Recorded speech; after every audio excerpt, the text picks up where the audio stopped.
Zenless Zone Zero might just have one of their biggest updates coming soon, introducing a wide variety of things like quality of life changes, buffs to older characters, and co-op mode. And I'm not talking about joining another traveler's world and beating up an electro hypostasis together. Hey, what's going on guys? It's Johnity and welcome to another Zenless Zone Zero video. In today's video, we're gonna review the latest dev talk, which revealed a lot of exciting content and even addressed some things the community was concerned about. But very quickly guys, we do stream on Twitch and YouTube. Currently, we're trying to grind out Battle Trial glory to reach top 1%. Gotta keep up the grind to earn our legacy like the GOAT Faker. I am planning on starting a new account progression series though, where I hope to experience the thrill of the journey all over again with you guys, so I hope to see you there. You can check out our post for the full schedule when we're live, but it'll almost be every day. Now without any further ado, let's jump right into it.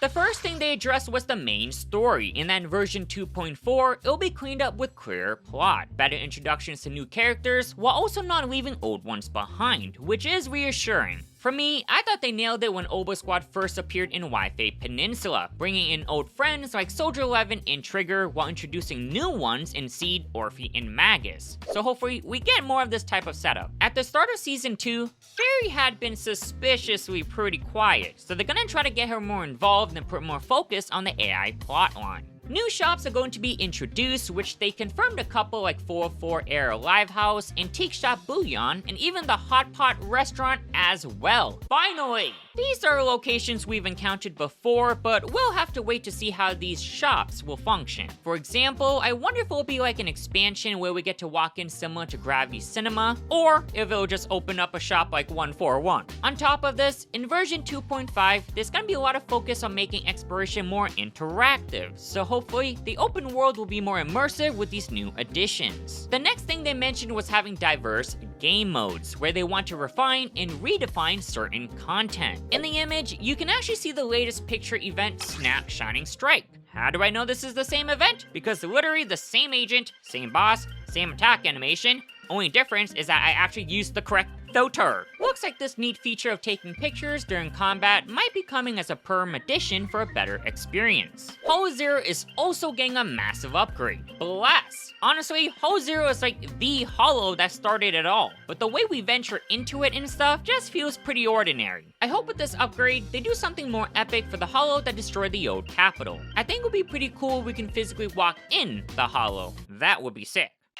And finally, multiplayer is officially coming. This is something I'm extremely excited for because now we can finally play with others and put our friend list to good use. Of course, because there's gonna be another player, certain functions like chain attacks will probably operate a little differently. They mentioned that there's going to be exciting mechanics that'll be added to make the multiplayer experience something to look forward to. This is something I really hope they do right. At the end of the day, this multiplayer system should be something that'll make players want to queue up. Whether it's rich rewards or a leaderboard to flex that you're the GOAT. It needs to aim at longevity to make the game mode exciting and something that players want to revisit, not just a one and done type situation. Why PvP games are so successful is because of the ability to showcase skill. There's also a lot of unexpected things that can happen which can turn the tides, making it challenging. These are all exciting things that people want to experience. It's one of the reasons why I have fun with Battle Trial, because there's no indicators and it really trains me to play on edge and be more aware to sharpen my skills, and you really don't know what's gonna happen. Oh my god! However, the rewards are less than promising, dropping off significantly and only giving 5k Denny's per floor later on. Hopefully, with the multiplayer, there's gonna be promising rewards to encourage players to hop in.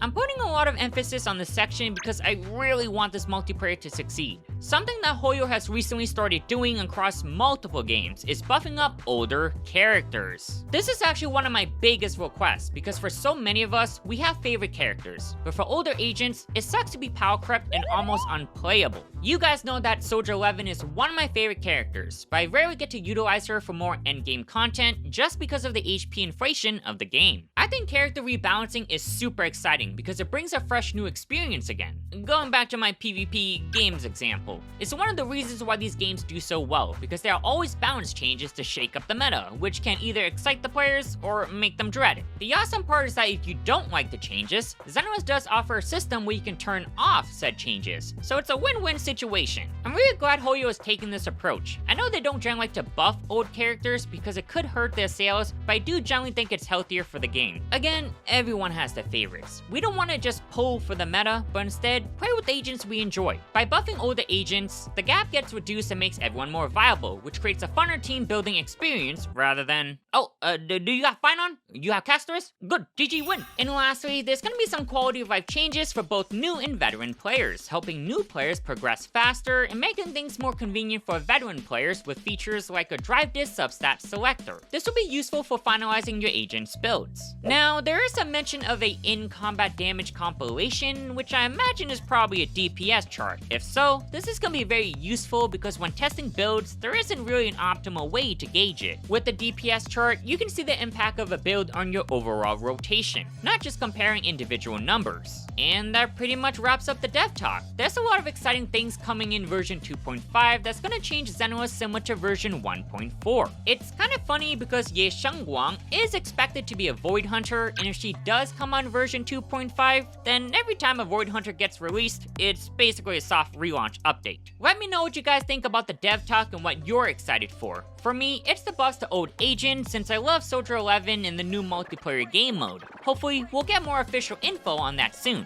Alrighty guys, thank you so much for tuning in. If you did enjoy the video, be sure to smash that like and subscribe button. Don't forget also to turn that notification bell so you don't miss on any newly released videos and streams. I've been Johnity, and until next time, I'll catch you guys in the next one.